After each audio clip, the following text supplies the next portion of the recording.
আল্লাহর আইন সবার জন্য সমান।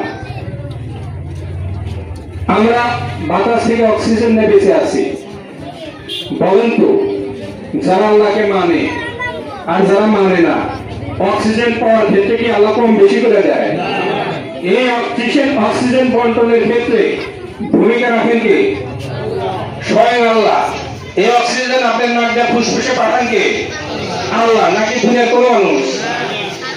এটা কম বেশি করার ক্ষমতা কোনো মানুষের নাই। আল্লাহ তার আইন নির্ধারণ করে দিয়েছেন মানুষের জন্য বাতাস থেকে অক্সিজেন নিয়ে বাঁচবে। এই আইন সবার জন্য সমান, সবাই সমানভাবে উপকৃত হবে।